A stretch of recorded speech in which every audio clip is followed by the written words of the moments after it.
On the sidelines of Startup Mahakumbh, I'm joined by Mr. Ashish Hemrajani, who is the founder of BookMyShow. Thank you so much, Ashish, first of all, for taking the time out. The Josh is the Josh is high here. What are your expectations from the Startup Mahakumbh? Look, I think firstly, like great global conferences across the world, it begins with infrastructure and the PM's push to get the Bharat Mandapam up, and this kind of quality infrastructure doesn't exist in India. We can have great aspirations, but if we don't have infrastructure, you cannot host something like that. So I think, first of all, hats off to that beginning. And then, for Sanjeev, Prashant, and the whole, the private and public sector coming together, I can see a lot of government representation here to be able to, come together to bring in people. Just my observation, I haven't seen too many international delegates. That's the only sort of constructive feedback I would have. Maybe it's because we announced it too late. Maybe we could have done it earlier. And if it has to become one of the global pit stops, we need to have a theme. The other little constructive feedback I had was, instead of calling it the startup, Mahakumbh, we should call it the Entrepreneurship Mahakumbh, because startup really has a very different connotation in India now with, high funding, quick exits. But I think creating the next million entrepreneurs is what we should be doing. And whether it's in the field of technology, disrupting farming, disrupting healthcare, defense, I think we need to get a lot more of that cross-functionality. Many other countries that hold big conferences actually don't have that kind of depth and the width that India has, with our own depth of 1.3 billion people, young demographic, and with our own consumption pattern. So I think we have a unique opportunity, unlike some of the other conferences in the world which are housed there because either the infrastructure was there or it's a cool place to be.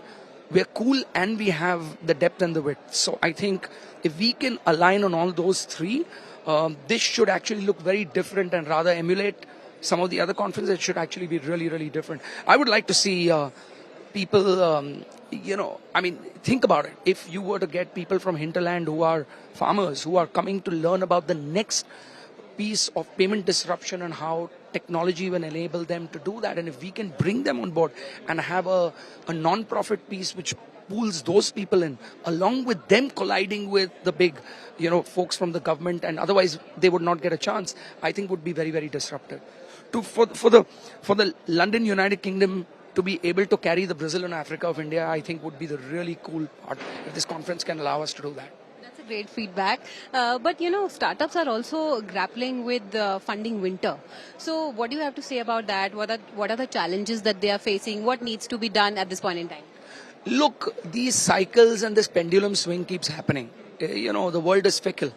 But are we saying that we are not an economy that is growing at 8+%? Are we saying that we don't have one of the youngest and the most educated demographic in the world? Are we saying that we don't have a real market size and depth and knowledge? Are we saying that infrastructure spend in this country is not happening? Look at every city of ours, right?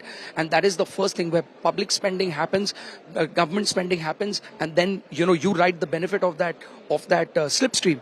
Are we saying that all of this doesn't exist? So this is just a small blip. You shouldn't worry about it. It's a small blip. If you have a great idea and you're really trying to solve a problem, you will have a market out there and people will give you the money. If you are impatient saying that it's only about the money because you sat one day and woke up in your shower and came up with an idea and you think you should get funded, then you shouldn't be an entrepreneur.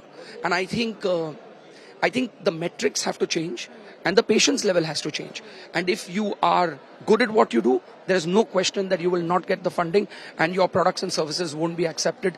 If they're of quality service, you have a marketplace which is ready, because you will have the next 100 cities in this country where there will be a very vibrant population which will want to consume because of the infrastructure push that we have today.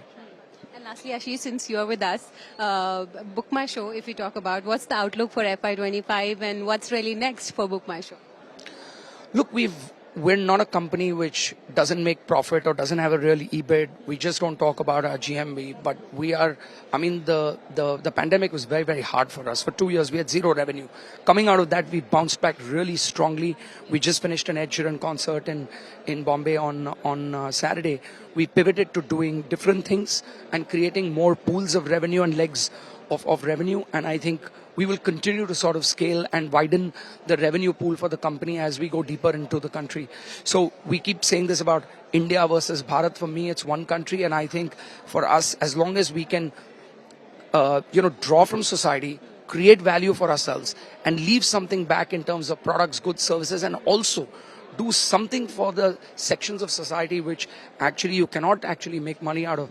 I think then you've done your job as an entrepreneur and scaled up a company which has to live beyond you, and you've done your job and move out. Absolutely. Thank you so much on that one. Thank you so much.